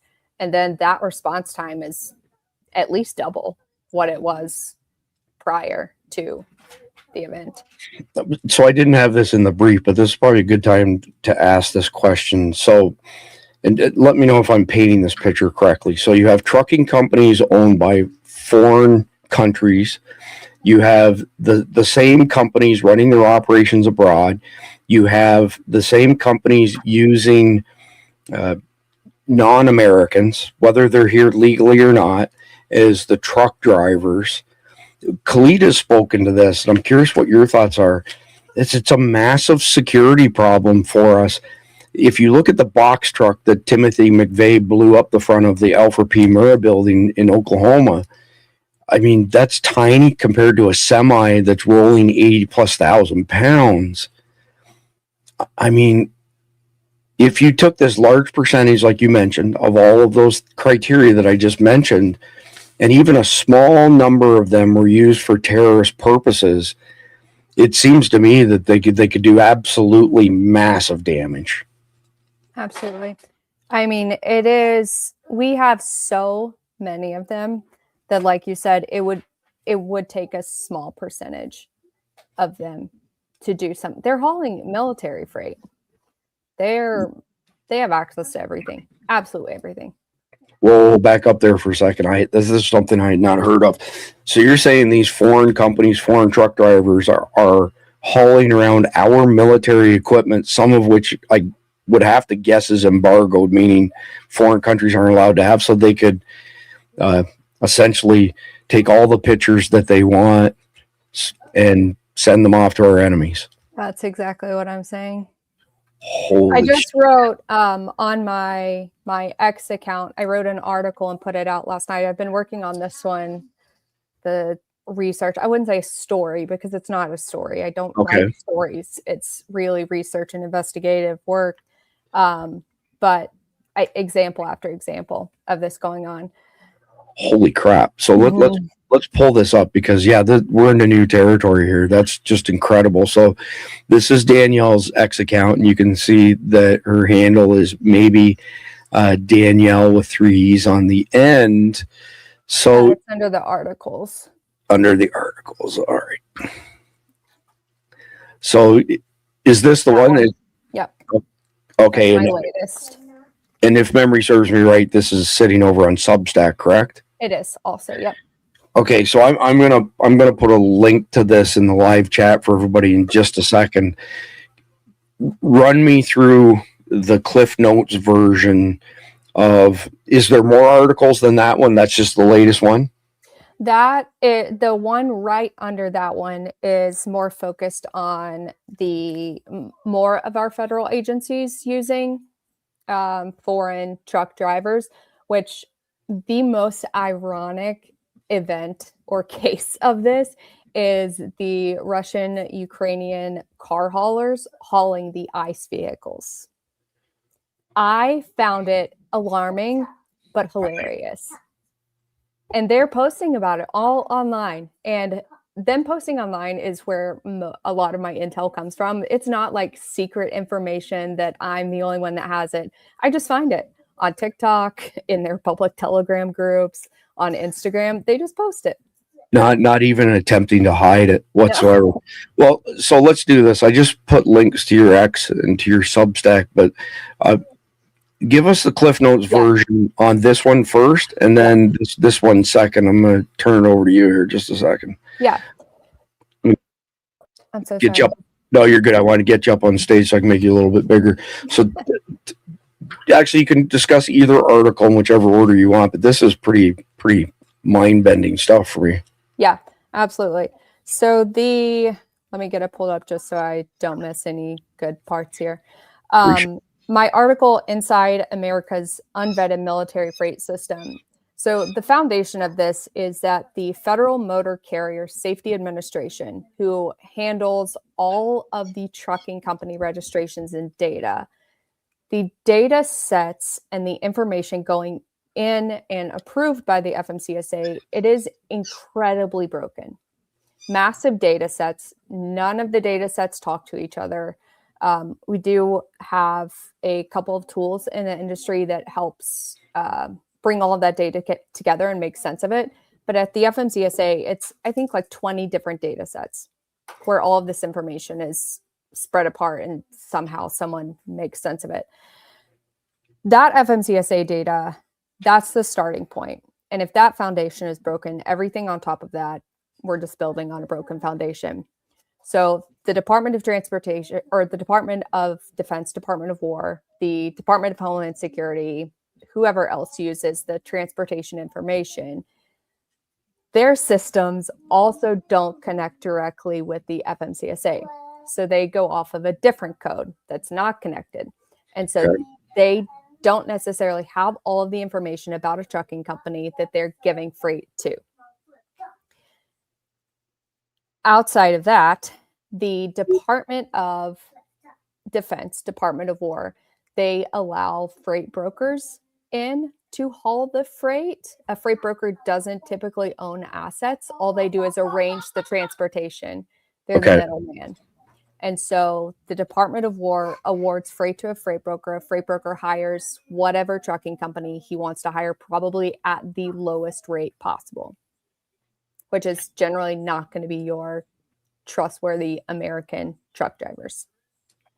So before you go further, just a quick question. Are there any examples of these loads of, military equipment that have gone missing? I don't know. They admit to it, right? That's it. I have asked about that. There's a lot of them that don't get reported, or it's just like, apparently, reportedly, the process to report the missing freight is incredibly taxing and tedious. And so no one wants to do it. And so they just brush it off. So I don't know if we know what's missing or what's not. Yeah, that's incredible. John Fernandez, one of our regulars, one very informed and intelligent young lady. So a nice compliment there. My intelligence is very siloed to trucking, but thank you. Well, I disagree. But because somebody once said when I was younger that the sign of intelligence is not the sum total of one's knowledge, it's their ability to find the answers to their questions. The true answers to the questions, right? Yeah, that is, I do like doing that. Okay, so these trucking companies, foreign drivers handling our military stuff is alarming. Give us the cliff notes on the article, the other article before that.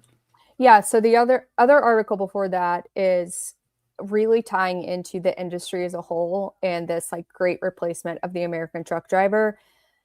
The reason that we had this surge of immigrant labor in the trucking industry is because there was belief of a truck driver shortage. And anytime you hear anyone pushing for a shortage of workers in any industry, all they're doing is trying to create a false gap of shortage where they can fill that gap with cheaper labor. We've seen it in medical, we have seen it in tech, and we see it in trucking. And every single time, it's not that there's a shortage of anyone. It's just that we don't want to pay people what they deserve to be paid. Yeah, that's brutal. I mean, absolutely brutal. Is there anything else you want to add to either of those articles before we move on to the next segment? I would encourage the listeners to look through them, just to give a little like a teaser of what's in one of them. There's one guy that owns a trucking company and owns a freight brokerage that is actively accepting awards for military freight and supposedly moving them. He lives in Nigeria. Oh, wow. That's insane. Mm-hmm. We had a pastor on from Iowa, a younger guy, early 30s. And he's been running missions in Nigeria because of all the Christians being slaughtered over there. And there was no conversation around guns or anything like that. So when I close out an episode, we always have some, like a Dilly Meme Team video or something like that. It was a 4-minute video where it was all just the spoken word. There was no singing. There was no music or anything like that. We got 1 minute in the 4-minute video and we got kicked off of YouTube because they said we were promoting guns. We broke their firearms policy. No gun showing, no discussion of guns whatsoever. The whole thing was with regards to Christians and the genocide going on in Nigeria. It seems like it's turned into an awful hotspot. But with that being said, I posted the links to Danielle's Substack. Here it is, as well as her X, and I'll go back to her main page here, just so y'all can see it right there. And I'll post them again before we wrap up. But let's move into the fourth segment, then we just have one more to go. So I titled the fourth segment, Linking Division to Terror Attacks. So deep divisions, make it easier for terrorists to slip in and basically do their thing to plan this stuff because everybody's too busy fighting each other to notice what's really going on. I think Danielle just gave some great examples of that, how they distract us with this thing. Oh, we have a shortage of labor, therefore we have to go hire. And that's really not what's going on. It's just a subterfuge distraction. So a lot of this chaos, if not all of it's, foreign backed. And I think it's safe to say that it creates blind spots, whether it be, security, physical, logical, computerized, whatever. But it just allows these guys to coordinate across cities, and nobody raises any red flags, which is deeply concerning. And then when you have unity breaking down, like we're seeing in Minnesota right now, what happens? You get super slow response times, if any response at all.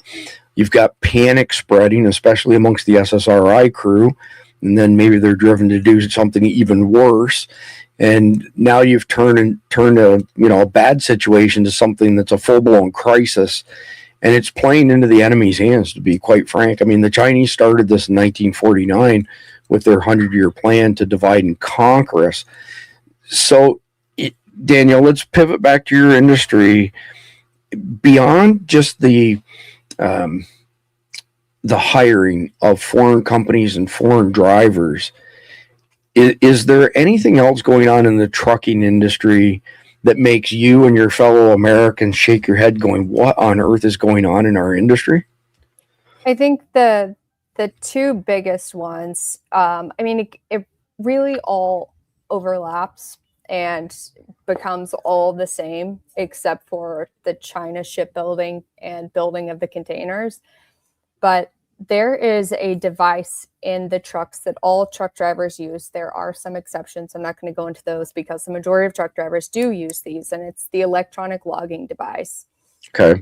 And prior to 2016 or 17, I think, truck drivers used paper logs.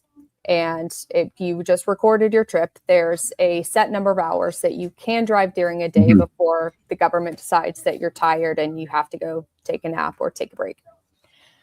They decided that the paper logs were not trustworthy and the truck drivers weren't doing what they were supposed to do, and they wanted to make the industry, quote unquote, safer. It's really about compliance. It was never about safety, compliance, and control.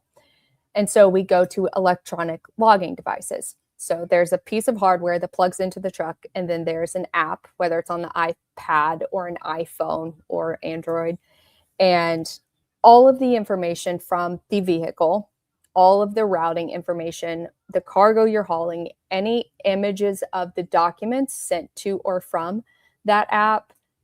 Some of the apps I have found do actually have more access to the user's phone or tablet than they should. Those devices to date are self-registered with the FMCSA, self-certified, I should say. And so you have you make your own ELD and you register it with the FMCSA, say you did the right thing, check a box, and then you're free to go. There's the safety aspect of that the back end of those apps, they own the software, so they can do whatever they want. Wow. And so they can manipulate the hours far easier than a truck driver using paper logs ever could. My argument is that truck drivers using paper logs manipulating the hours, they at least had a brain and had to do it in a way that looked legitimate. The ELDs and these dispatch services or ELD services that are overseas, all these guys are doing, they're sending a text message. Some of them have code words like, I need more coffee. They send that to dispatch. They reset their hours. Other ones, they may not use code words. It's insane. And so there's the safety aspect of they're driving way more hours than they should be. And the culture and the care for human life, the morals, the values of these people, it is not the same as Americans. And I can tell you that my grandfather, when he was driving, there are times that he would drive more than what he should have been. But the moment he got tired and knew that he was not driving safely, he pulled over. He was not going to put his life or anyone else's life at risk. These dispatch services and trucking companies operating from overseas, they don't care if the drivers are tired. They want them to make money and they want them to run as long and as far as they can go. Wow, that's astonishing. So I'm curious, has this practice had any effect on like the 3 and 4 man tag teams? So just back up a little bit. I had a friend of mine who was one of my clients who had bought a truck stop, which has since been sold out to, I'm trying to remember, Flying J bought it. And they had a shop on the truck stop, Danielle, where like a mechanic shop. So if somebody pulled in, there was a problem with their truck, they could get it fixed there and they could, grab a bite to eat in the truck stop, grab a shower while their truck's being worked on, et cetera, et cetera.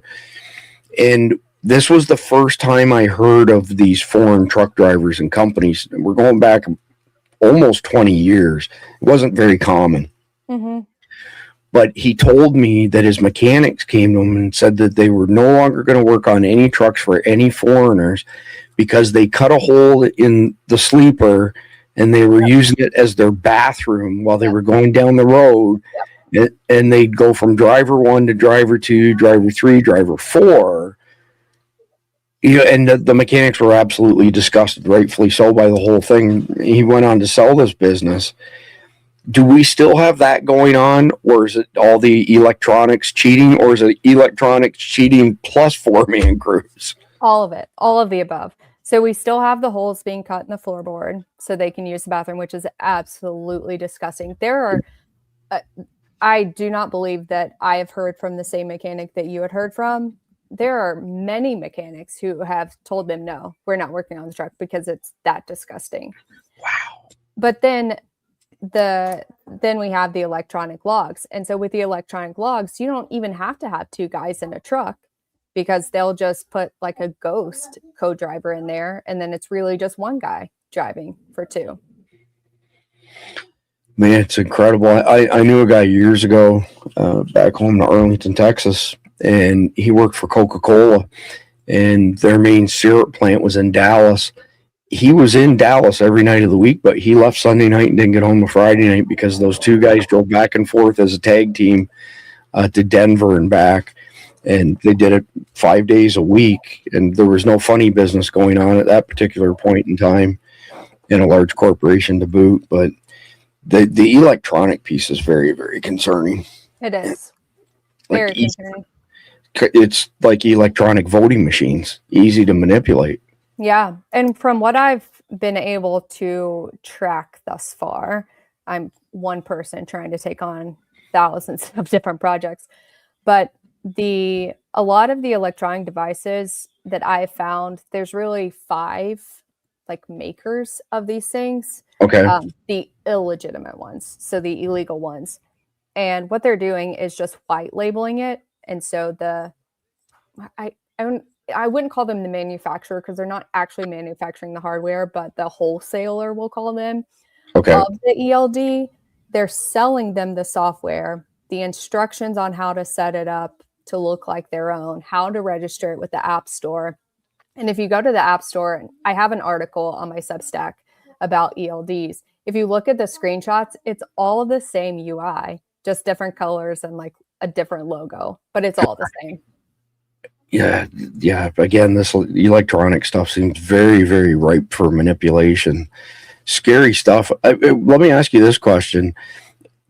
We started to see news coverage when we had a situation in, South Central Florida here, where the guy got a CDL from California. He only recognized 1 out of 12 road signs, and he tried to do a U-turn, and the car behind him plowed into the trailer. 3 people killed. That was the first, really big explosion of this. Do you have any industry numbers, even ballpark range, on the number of wrecks that involve semis that involve foreign CDL carriers? It's a great question. We don't track the data. And that's one of the greatest gaps in trying to fight for any of this, because we do not, when a wreck happens, we do not note what type of CDL it is. And prior to 2024, all of the court cases I've reviewed, there's not a single mention of the person's citizenship or immigration status. And so there was one, it was a Amazon relay wreck, which is Amazon contracting. And these guys were out of Ohio, and their names I can't pronounce, and there's more letters than the alphabet. They killed a guy. He was a Navy veteran, I believe. They're still on the roads today. Active trucking company, and not a single mention of their immigration status. Wow, astonishing.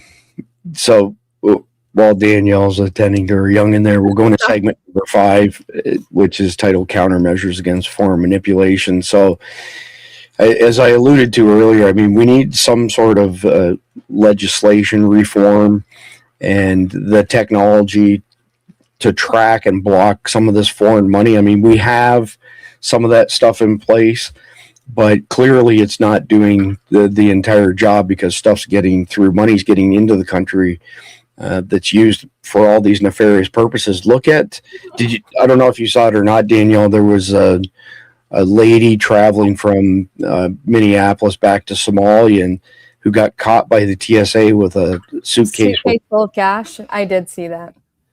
$800,000 cash, and anything over 10K, you're going to get flagged. And they kept asking her, where did you get this money? And she kept saying, it's none of your business, which is, it blows my mind, the entitlement, how entitled they feel that they're not subject to American law.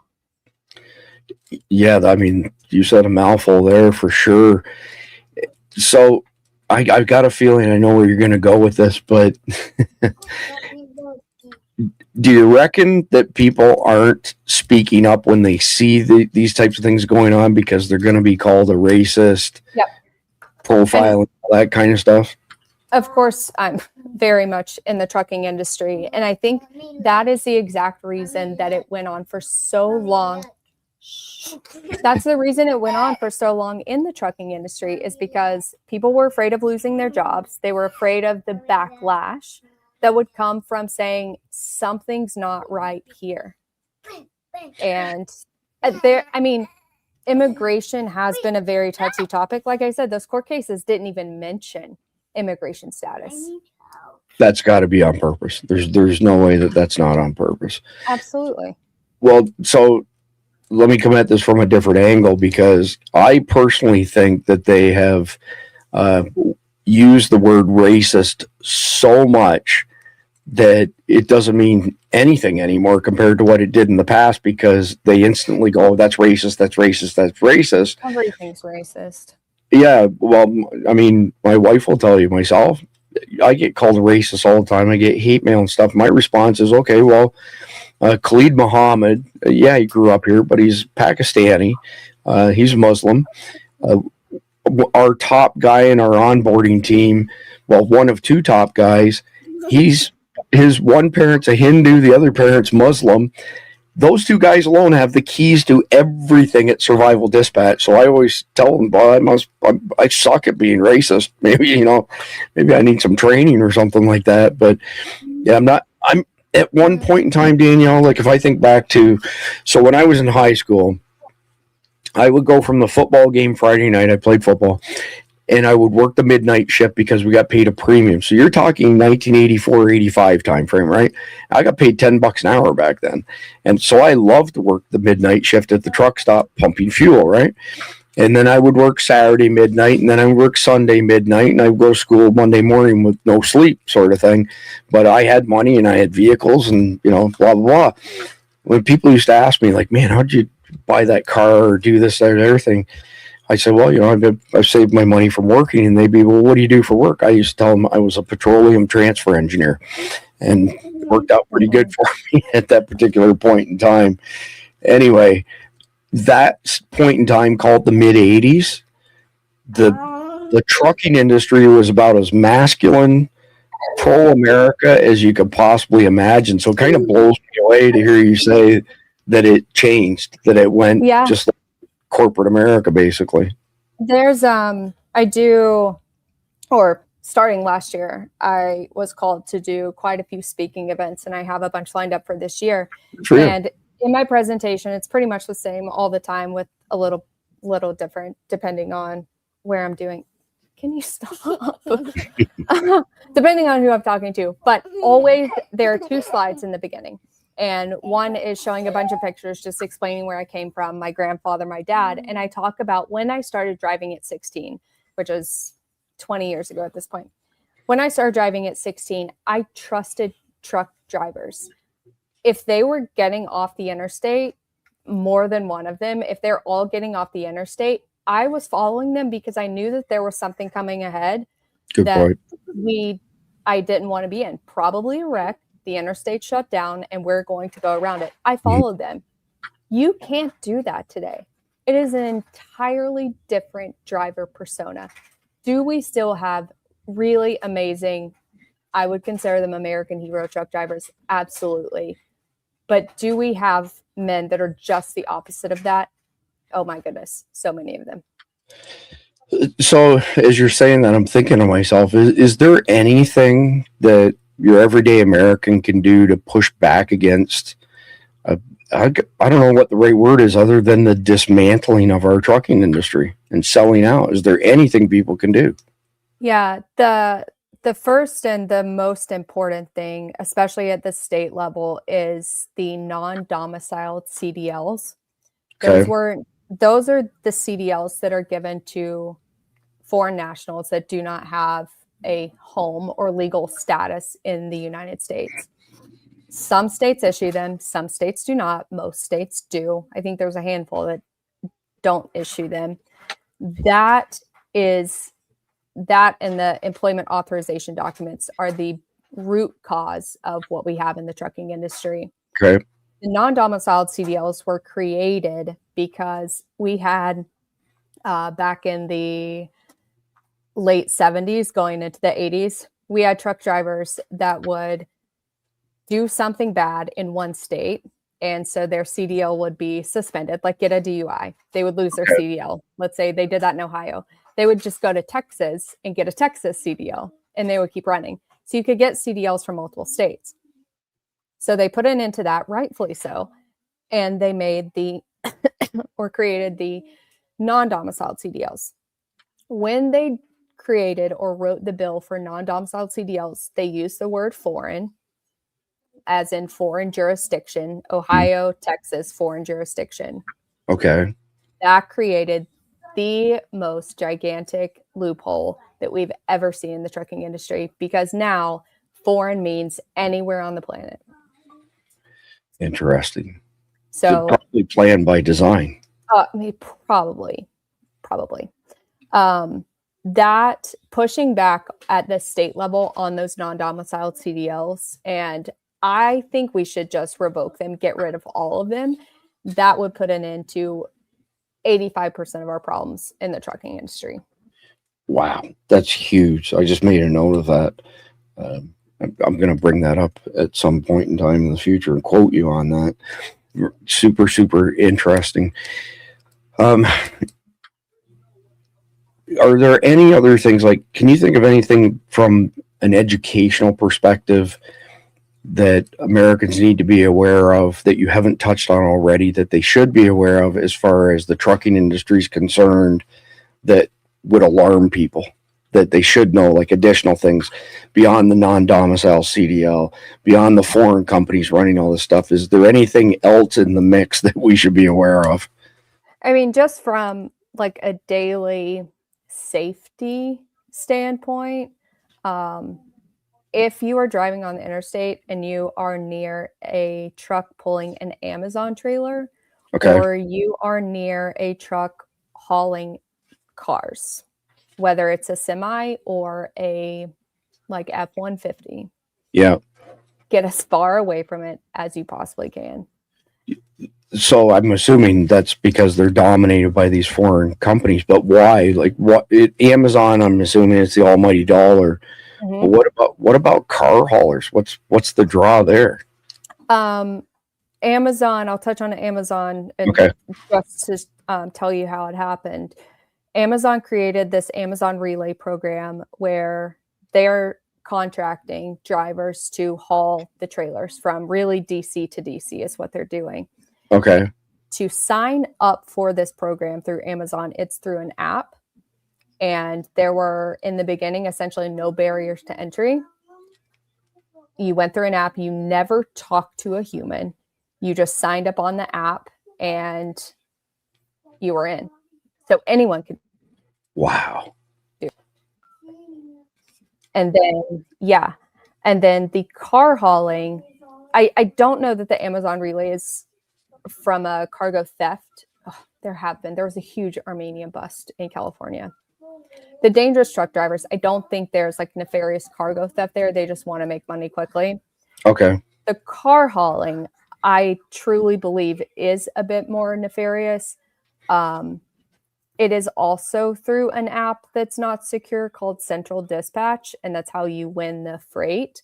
Okay. Post majority is taken over, or the majority of the drivers, the freight brokers, anyone in the car hauling business is foreign actors, Russians, Moldovans. Uzbekistan has like the USPS mail that they're hauling. They have majority stake in that. But yeah, car hauling, super dangerous. They are the number one group of like service that has non-English speaking or reading drivers. And then the Amazon relay carriers are the highest for danger on the roads. Interesting. Years ago, when I took the motorcycle safety training course because it dropped your insurance, was one of the things they taught us was get as far away from semis and other large vehicles. So if you're going to pass them, don't sit there and lollygag and hang in their blind spot or sit beside them. Like, get as far away from them. Mhm. It's something that stuck with me my entire life. So it doesn't matter if I'm on a motorcycle or I'm in a truck. I don't hang out around semis, and I haven't for many, many years. And it sounds to me like if it's an Amazon truck, whether you obviously you might not be, the average person may not be able to discern what the relationship is, but an Amazon trailer or a car hauler, just stay away. That's a great piece of advice, Daniel. I appreciate that one very much. So I think it's safe to say that the trucking industry is, just like Khalid has mentioned several times, absolutely ripe for foreign countries to not just use against us economically, but to use against us as far as, say, terrorist attacks are concerned, or facilitating terrorist attacks, enabling terrorist attacks. I mean, just where we started alone, as you were talking, I'm thinking to myself, if you've got, how many did you say foreign truck drivers you think we have? What's the percentage? I would say 40%. I think the number is like 600,000. Okay, so Estimate. We don't really know. But okay. Estimate 600,000. Well, let's say it's 600,000, and you took 1%, so you took 6,000.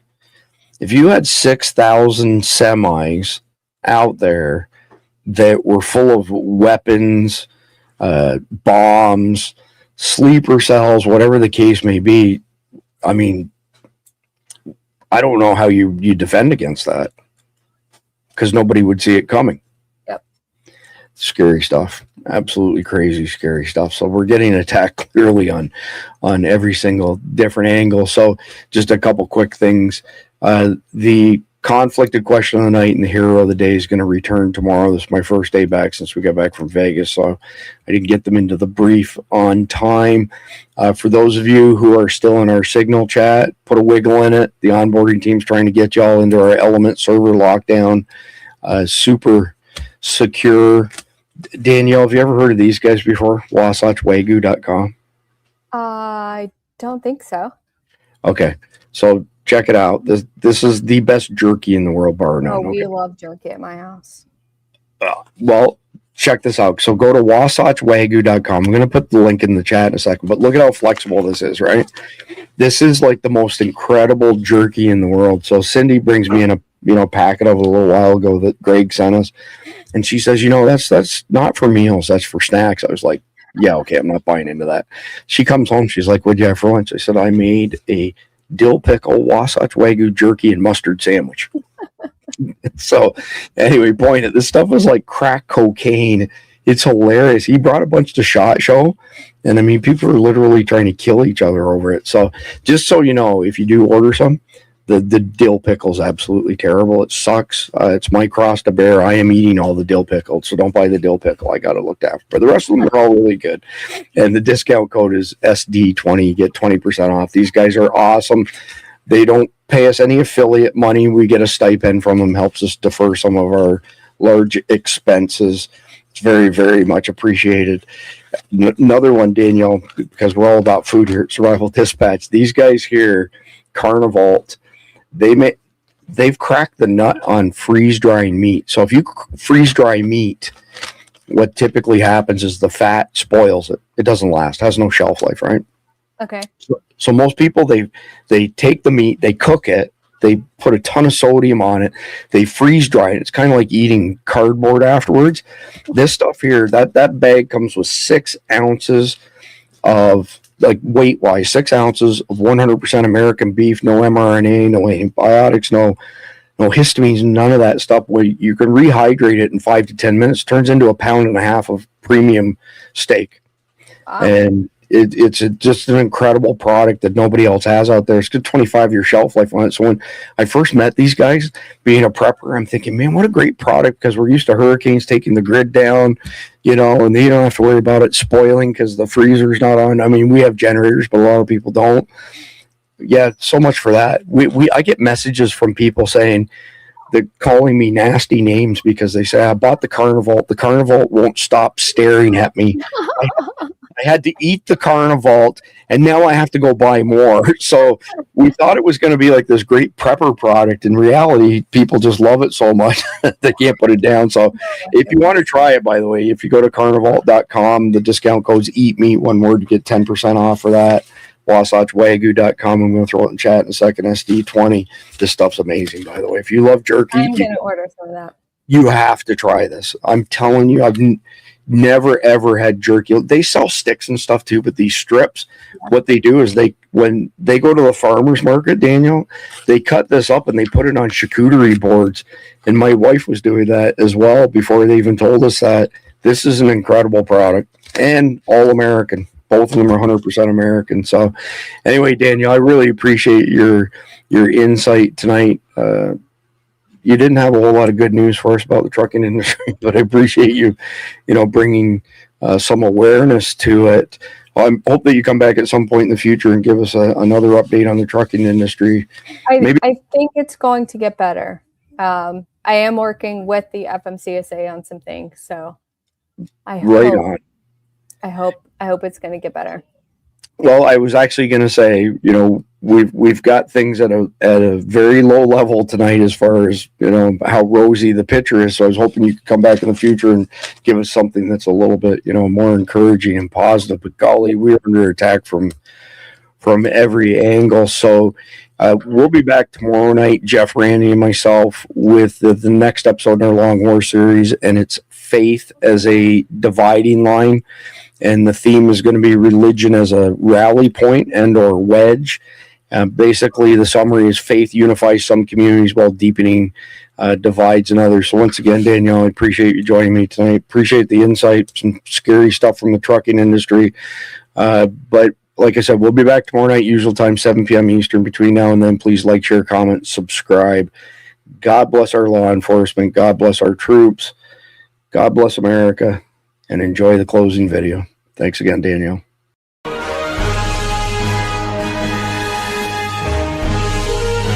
% decline. 96% less people are coming. How many women aren't being raped? How many children aren't dying making that journey? How many women and children aren't being sex trafficked into this country every day? How many known suspected terrorists aren't just walking across that border? President Trump and this administration is saving thousands of lives every month. Hard stop. That's just a stone cold fact. I'm just proud to be a part of this. I work with Steve Miller every day. Steve Miller is one of the most brilliant people I've met in my entire life. Tom Homan's on the way. Tom Homan doesn't play. Tim Waltz, retarded kinda gay. Corrupt, Democrats gonna pay. Rapists among us are not okay. Defending murderers on display. Protecting predators, are you insane? Law and Order Minnesota, do not fear. Tom Homan's here to restore. Tom, God bless America. On the way. Thank you, President Trump. Tom Homan doesn't play. The following is a public service announcement from the Dilly Meme Team. God bless ICE, God bless President Trump, and God bless America.